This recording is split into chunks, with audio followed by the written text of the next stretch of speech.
दादी के हाथों का जादू और खुशबू से महकता घर, माँ की मुस्कुराहट और खाने की सुगंध। MDH गरम मसाला, क्योंकि हर रिश्ता है स्वाद से जुड़ा।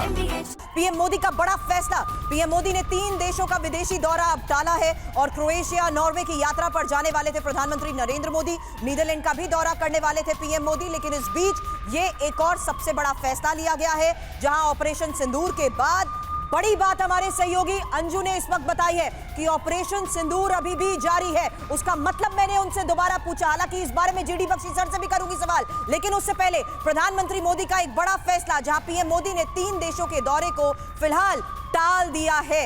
अगली बड़ी खबर का इस बीच रुख करती हूं, क्योंकि ऑपरेशन सिंदूर के बाद पीएम मोदी की नॉन स्टॉप मीटिंग्स को लेकर भी बड़ी खबर आई है, जहां गृह मंत्री अमित शाह और रक्षा मंत्री राजनाथ सिंह के साथ इमरजेंसी मीटिंग हुई और केंद्रीय कैबिनेट की बैठक में पीएम मोदी ने ऑपरेशंस की जानकारी दी। पीएम मोदी ने कहा सेना पर गर्व है। बैठक के बाद पीएम ने राष्ट्रपति द्रौपदी मुर्मू को भी ऑपरेशन की जानकारी दी। ऑपरेशन सिंदूर के बाद सरकार ने सर्वदलीय बैठक बुलाई है। कल सुबह 11 बजे सर्वदलीय बैठक और भारतीय सेना के ऑपरेशन की जानकारी सरकार देगी। बैठक में गृह मंत्री और रक्षा मंत्री भी शामिल रहेंगे।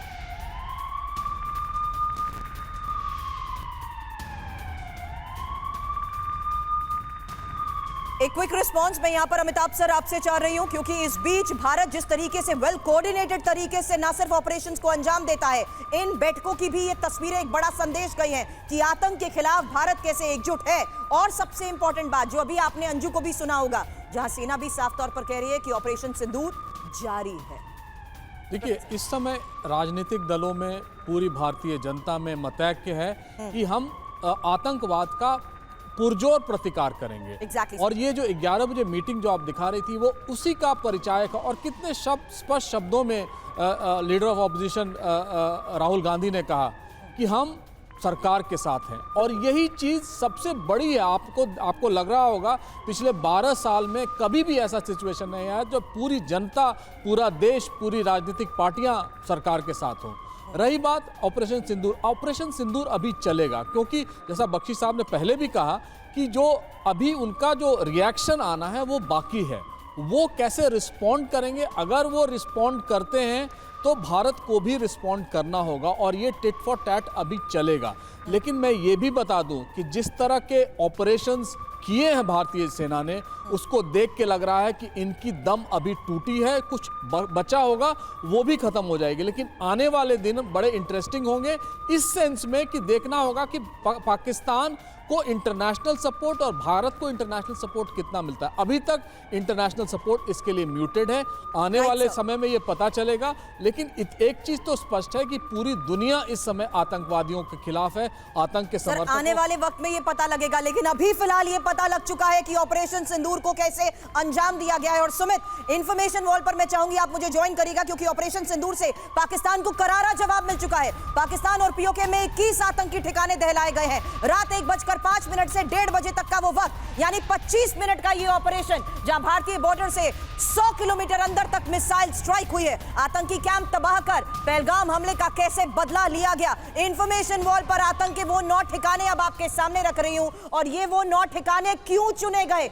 सुमित, यही एक सबसे बड़ा सवाल जिसको लेकर ये जानकारी पूरी दुनिया के सामने रख दी गई कि ये वो गढ़ है जहां पर आतंक पल रहा था, जहां भारत के खिलाफ साजिशें बनाई जा रही थी। कितनी इंपॉर्टेंट लोकेशंस और क्यों इन्हें चुना? सुमित, बिल्कुल, ये सारी 9 की 9 लोकेशंस वो थी जहां से लगातार न सिर्फ आतंकियों को तैयार किया जाता था, बल्कि भारत में भेजा भी जाता था। ये वो इलाके थे या फिर वो कैंप थे जो लगातार लॉजिस्टिक सपोर्ट, ट्रेनिंग कैंप्स के तौर पर काम कर रहे थे। देखिए, आपने बताया कि मरकज सुहान ये भावलपुर का है और मरकज तैयबा ये मुरीद के का है। भावलपुर सबसे पहले बात कर लेते हैं, 100 किलोमीटर अंदर। बिल्कुल, और ये सुरभि इसलिए इंपॉर्टेंट है क्योंकि भावलपुर को बहुत सिक्योर रखा गया था पाकिस्तान की तरफ से, चाहे वो आर्मी की तरफ से, एयरफोर्स की तरफ से।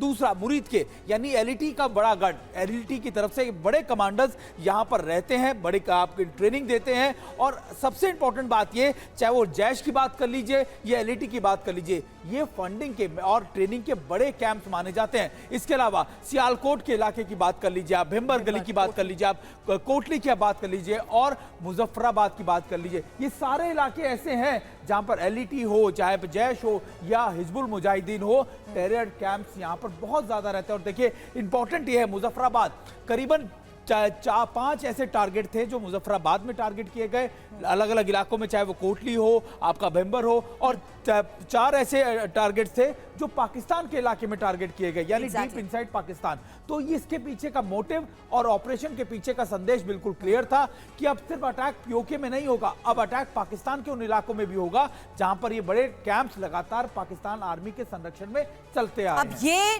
ठिकाने ही क्यों, सुमित ने आपको बताया, लेकिन ऑपरेशन सिंदूर जहां मिट्टी में मिले आतंकियों को कैसे 25 मिनट में तबाह कर दिया गया। फिलहाल रात 1:05 से 1:30 बजे का वो वक्त था जब 25 मिनट में इस ऑपरेशन को अंजाम दिया गया। ऑपरेशन सिंदूर की एक वो डिटेल जहां 9 जगहों में 21 आतंकी ठिकानों पर एक साथ हमलों को अंजाम दिया। आतंकियों के ट्रेनिंग कैंप और लॉन्च पैड पर सीधा ये अटैक हुआ, जिसकी तस्वीर भी आप देख रहे हैं। और भारतीय बॉर्डर से 100 किलोमीटर दूर भी आतंकी ठिकानों को तबाह जिस तरीके से किया गया, उसमें उस इंपॉर्टेंट लोकेशन के बारे में सुमित बता रहे थे, जहां आपको बता दें मुजफ्फराबाद के साथ साथ सियालकोट और कोटली में 2-2 जगहों पर अटैक हुआ, और भावलपुर वो लोकेशन जहां पर अंदर घुसते हुए अटैक हुआ। मुरीद की वो तस्वीरें भी सेना ने सामने रखी, जहां पहला नहीं 4 हिट की एक साथ तस्वीरें आई। भावलपुर सबसे इंपॉर्टेंट लोकेशन और भिंबर में भी एक ठिकानों पर अटैक को लेकर तस्वीरें सामने आई। सेना के ऑपरेशन में 100 से ज्यादा आतंकियों की मौत को लेकर भी सबसे बड़ी खबर है। दादी के हाथों का जादू